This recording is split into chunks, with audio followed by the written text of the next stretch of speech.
वो अगस्त का महीना था और तारीख थी 17। भारत की महान महिला पहलवान विनेश फोगाट जब पेरिस ओलंपिक से निराश हताश लौटी और उनका स्वागत करने और उन्हें रिसीव करने जैसे ही हरियाणा के पूर्व मुख्यमंत्री दीपेंद्र सिंह हुड्डा के सांसद सुपुत्र दीपेंद्र हुड्डा दिल्ली के आईजीआई एयरपोर्ट पर पहुंचे, बस समझ लीजिए कि उसी दिन ये तय हो गया था कि कांग्रेस पार्टी ने विनेश फोगाट के लिए क्या सोच रखा है। और ओलंपिक में सिर्फ कुछ ग्राम वजन ज्यादा होने से डिस्क्वालीफाई होने वाले विनेश फोगाट ने भी ये सोच लिया था कि रेसलिंग छोड़ने के बाद कुछ तो ऐसा करना ही है जिससे भाजपा नेता ब्रिजभूषण शरण सिंह पर लगे यौन शोषण की लड़ाई को और आगे ले जाया जा सके।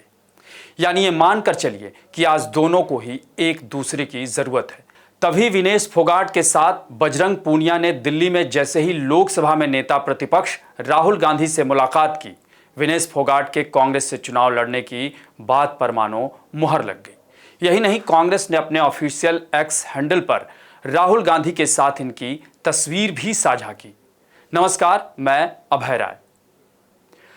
दरअसल देखा जाए तो कांग्रेस इस बार हरियाणा विधानसभा चुनाव में सत्ता वापसी का सुनहरा मौका देख रही है और उसकी वजह बीजेपी के खिलाफ 10 सालों की एंटी इनकम्बेंसी और हाल ही में हुए लोकसभा चुनाव में कांग्रेस का अच्छा प्रदर्शन और बीजेपी का पिछड़ना है।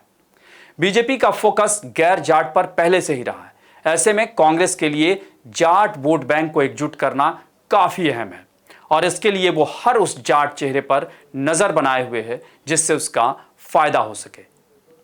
वैसे भी पिछले दिनों ब्रिजभूषण शरण सिंह के यौन शोषण मामले को लेकर हरियाणा से बड़ी संख्या में पहलवान और उनके समर्थक दिल्ली में डटे, तो हरियाणवी से लेकर पूरे देश में उसका फोकस भी बना और उस दौरान सोनीपत, रोहतक, झज्जर, हिसार, भिवानी जैसे जाट बहुल इलाकों में इसका अच्छा खासा असर देखने को मिले था।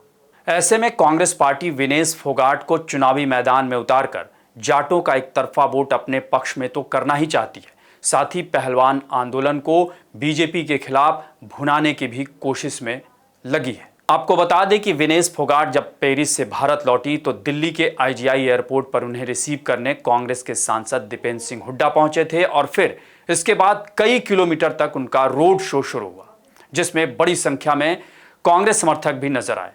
तब दीपेंद्र हुड्डा ने एक्स पर वीडियो शेयर करते हुए विनेश को खरा सोना बताया था और लिखा था कि विश्व विजेता पहलवानों को अपने दांव से परास्त कर लौटी देश की बेटी और हरियाणा की शेरनी विनेश फोगाट का भारत में स्वागत एवं अभिनंदन। इस दौरान वो तस्वीरों में फोगाट को लड्डू खिलाते हुए भी नजर आए।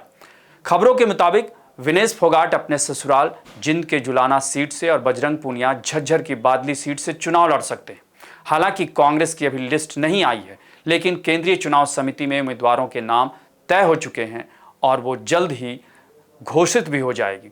लेकिन इतना तो जरूर है कि जिस तरीके से विनेश फोगाट कांग्रेस के साथ नजर आ रही हैं, तो ऐसे में उनके चुनाव लड़ने को लेकर कोई भी संशय बाकी नहीं रह गया है। अब ये वक्त बताएगा कि विनेश फोगाट कांग्रेस के लिए हरियाणा में कितना फायदेमंद साबित होती हैं। आपको हमारी ये रिपोर्ट कैसी लगी, इसे कमेंट बॉक्स में ज़रूर बताएं और अन्य खबरों से अपडेट रहने के लिए बने रहें हमारे साथ, क्योंकि हम हैं बुलंद भारत टीवी, ताकत आपकी।